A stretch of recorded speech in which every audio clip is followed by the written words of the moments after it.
Hello दोस्तों, मैं आपका दोस्त, आपका टीचर आदित्य सर। आज हम लोग देखेंगे चाइल्ड डेवलपमेंट एंड अर्थात सीडीपी। यदि आप सीटेट का तैयारी कर रहे हो या यूपी टेट का या किसी भी स्टेट के टेट का तैयारी कर रहे हो तो उनके लिए एप्लीकेबल है। किसने बहुविमात्मक प्रज्ञा का प्रत्यय दिया? Who gave the concept of multiple intelligence? Goleman ने, स्पीयरमैन, जॉन मेयर या गॉर्डन ने? सिद्धांत जो है वो गार्डनर ने दिए थे। किस सन में दिए थे इसको भी आप नोट कर लीजिए, 1983 में। गार्डनर ने टोटल 8 प्रकार की बुद्धि बताई है। ये भी आपके एग्जाम में पूछा जा सकता है, तो 8 बुद्धि के बारे में आप लिख लीजिए। सबसे पहला जो है वो है व्यक्तिक पर बुद्धि। सेकंड, व्यक्तिक स्वबुद्धि। थर्ड, संगीत बुद्धि। फोर्थ, शरीर गतिकी बुद्धि। फिफ्थ, स्थानिक बुद्धि। सिक्स, तार्किक गणितीय बुद्धि। सेवंथ, भाषाई बुद्धि या एट्थ, प्राकृतिक बुद्धि। क्वेश्चन नंबर सेकंड, डिसलेक्सिया में यह करने में कठिनाई होती है? रीडिंग में, एक्सप्रेसिंग में, स्टैंडिंग में या स्पीकिंग में? तो इसमें पढ़ने में कठिनाई होती है, ऑप्शन नंबर ए हो जाएगा। क्वेश्चन नंबर थर्ड, निम्न में से क्या समावेशी कक्षा में शिक्षक की भूमिका नहीं है? बच्चे की आवश्यकता के अनुरूप बैठने की पर्याप्त व्यवस्था करनी चाहिए। सेकंड, शिक्षक को निःशक्त बच्चों पर ध्यान नहीं देना चाहिए। थर्ड, शिक्षक को बच्चों को प्रोत्साहित करना चाहिए। या फोर्थ, शिक्षक को सीखने में अक्षम को अतिरिक्त समय देना चाहिए। जो आंसर हो जाएगा वो ऑप्शन नंबर सेकंड हो जाएगा। और क्वेश्चन नंबर फोर्थ, कक्षा में छात्रों को प्रश्न पूछने के लिए हतोत्साहित करना चाहिए, प्रेरित करना चाहिए, रोक देना चाहिए या अनुमानित नहीं देना चाहिए?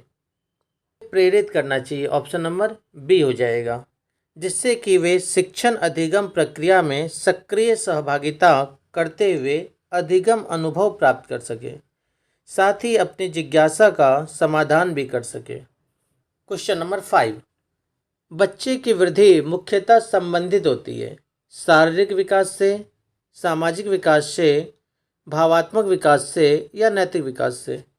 तो मुख्यतः जो होती है वो शारीरिक विकास से संबंधित होती है, option number first. Question number 6, मानव विकास का प्रारंभ होता है गर्भावस्था से, पूर्व बाल्यावस्था से, उत्तर बाल्यावस्था से या शैशवावस्था से? इसका आंसर हो जाएगा ऑप्शन नंबर फर्स्ट, गर्भावस्था से, क्योंकि गर्भावस्था के साथ ही विकास की प्रक्रिया जो है वो आरंभ हो जाती है और यह जन्म के उपरांत शैशवावस्था, बाल्यावस्था, किशोरावस्था, प्रौढ़ावस्था, वो ये जीवन प्रयत्न जो है वो निरंतर किसी न किसी रूप में चलती ही रहती है। Number 7, the condition of learning पुस्तक के लेखक कौन है? ये चारों ऑप्शन रीड करिए और बताइए इसमें से कौन सा हो जाएगा। इसका हो जाएगा ऑप्शन नंबर थर्ड, R.M. गेने। ये भी समझ लेते हैं कि E.L. थॉर्नडाइक ने कौन सी पुस्तक लिखी है, तो इसको भी आप नोट करना चाहें तो कर लीजिए, एनिमल इंटेलिजेंस। इन्होंने एक दूसरा बुक भी लिखा है जिसका नाम है द साइकोलॉजी ऑफ अर्थमेटिक। तो ये दोनों पुस्तक जो है थॉर्नडाइक साहब लिखे हैं। स्किनर ने कौन सी लिखी है वो भी आप नोट कर लीजिए, द सिलेक्शन ऑफ बिहेवियर। अगर एग्जाम में ऐसे पूछ दे द सिलेक्शन ऑफ बिहेवियर पुस्तक के लेखक कौन है, तो B.F. स्किनर साहब है। ठीक है, और I.P. पावलोव के बारे में भी समझ लेते हैं कि इन्होंने कौन सी पुस्तक लिखी है। तो इन्होंने लिखी है कंडीशनड रिफ्लेक्सेस व lectures of conditioned. Question number 8, किशोरावस्था बड़े संघर्ष, तनाव, हमला व विरोध की अवस्था है, यह कथन किसका है? तो ये जो कथन है वो स्टैनले हॉल का है, option number B. Question number 9, सूक्ष्म शिक्षण के भारतीय प्रतिमान में कुल कितना समय लगता है? बताइए, 36 मिनट, 40 मिनट, 45? 36 मिनट लगता है, ऑप्शन नंबर ए। अब ये 36 मिनट में क्या क्या चीज़ें हैं वो आप नोट कर लीजिए। पहले तो हम लोग क्या करते हैं, पाठ योजना का निर्माण करते हैं, उसमें 6 मिनट लगता है। फिर शिक्षण करते हैं, उसमें 6 मिनट।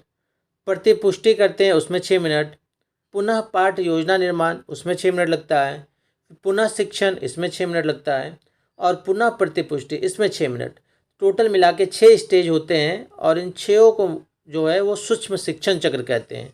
इसमें टोटल कितने लगेंगे? 36 मिनट। क्वेश्चन नंबर 10, सीखने का पठार सीखने की प्रक्रिया के मुख्य अभिलक्षण हैं जो उस स्थिति को प्रकट करते हैं जिसमें सीखने की प्रक्रिया में कोई उन्नति नहीं होती। यह कथन किसका है? रॉस का है, option number C. Question number 11, यदि शिक्षक कक्षा में एक छात्र को समस्यात्मक बालक के रूप में पाता है तो उसे बच्चे को दंड देना चाहिए, बच्चे को नज़रअंदाज कर देना चाहिए, बच्चे को परामर्श देना चाहिए या तत्काल घर वापस भेज देना चाहिए। तो इसका हो जाएगा ऑप्शन नंबर सी, बच्चे को परामर्श देना चाहिए। क्वेश्चन नंबर 12, पाठ्य सहगामी क्रियाएं मुख्यतः किससे संबंधित हैं? शैक्षिक संस्थानों के विकास से, छात्रों के सर्वांगीण विकास से, छात्रों के वृत्तिक विकास से या छात्रों के मानसिक विकास से? तो छात्रों के सर्वांगीण विकास से, option number B. Question number 13, निम्न में से किसने अधिगम सिद्धांत का प्रतिपादन नहीं किया? Kohler, Skinner, B S. Bloom, Thorndike. इसका हो जाएगा option number C, B S. Bloom. Question number 14, शिक्षा में अवरोधन का क्या तात्पर्य है? बालक का विद्यालय में प्रवेश न लेना, बालक का विद्यालय न जाना, बालक द्वारा विद्यालय छोड़ देना या किसी बालक का 1 वर्ष से अधिक समय तक एक ही कक्षा में रहना। तो इसका हो जाएगा option number D. Question number 15, निम्न में से किस कौशल में पूर्व ज्ञान का परीक्षण आता है?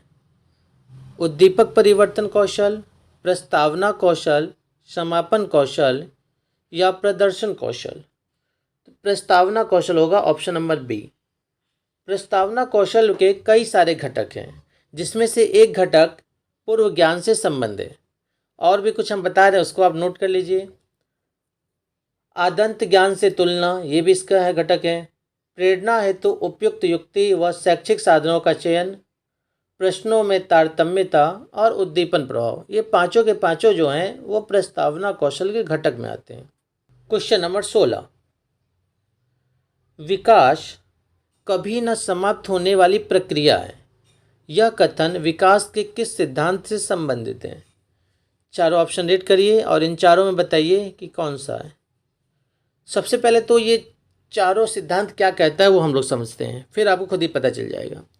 पहले समझते हैं हम लोग अंतःक्रिया का सिद्धांत। बालक के शारीरिक, मानसिक, संवेगात्मक आदि पहलुओं के विकास में ये परस्पर संबंध होता है। सेकेंड है एकीकरण का सिद्धांत। विकास में पूर्ण से अंगों की ओर एवं अंगों से पूर्ण की ओर गति निहित रहती है। विभिन्न अंगों के एकीकरण की गतियों की सरलता को ये संभव बनाता है। थर्ड है अंतर संबंध का सिद्धांत। बालक का विकास न केवल वंशानुक्रम के कारण और न केवल वातावरण के कारण वरन दोनों की अंतःक्रिया के कारण होता है। यह हमें सी ऑप्शन बताता है। और निरंतरता का सिद्धांत हमें बताता है कि विकास जो है वो कभी नहीं समाप्त होने वाली प्रक्रिया है। हमसे क्वेश्चन भी यही पूछा था, तो इसका आंसर हो जाएगा option number D. Question number 17, संविधान के किस संशोधन से शिक्षा एक मौलिक अधिकार बन गई है? चारों ऑप्शन रीड करिए, इसमें से कौन सा होगा ये आपको बताना है। इसका हो जाएगा ऑप्शन नंबर फर्स्ट, 86 में संशोधन। क्वेश्चन नंबर 18, अभिप्रेरणा के मूल प्रवृत्ति सिद्धांत के प्रतिपादक कौन थे? मैकडूगल, अब्राहम मैस्लो, सिम्पसन या विलियम जेम्स? तो मैकडूगल थे, ऑप्शन नंबर फर्स्ट हो जाएगा। और ये भी आप नोट कर लीजिए कि किस सन में इन्होंने दिया था, तो 1908 में। ठीक है। क्वेश्चन नंबर 19, विकास की किस अवस्था को कोल तथा ब्रूस ने संवेगात्मक विकास का अनोखा काल कहा है? चाइल्डहुड को कहा है, option number B. Question number 20, व्यवहार के कारण व्यवहार में परिवर्तन ही अधिगम है। यह कथन किसका है? गिलफोर्ड का है, option number B. Question number 21, समस्या समाधान का प्रथम चरण है। ऑप्शन है पहला आंकड़ा संग्रहण, सेकेंड है समस्या की पहचान, थर्ड है परिकल्पना का परीक्षण और फोर्थ है परिकल्पना का निर्माण। इन चारों में से जो सबसे पहला है वो है हमारा समस्या की पहचान। कौन सा ऑप्शन हो जाएगा? Option number B. इसके बाद अगर आपसे पूछा जाए तो सेकेंड नंबर पे आता है परिकल्पना का निर्माण और थर्ड पे आता है तथ्यों का संकलन या फिर आंकड़ा संग्रह जिसको हम बोलते हैं, और फोर्थ पे आता है परिकल्पना का परीक्षण।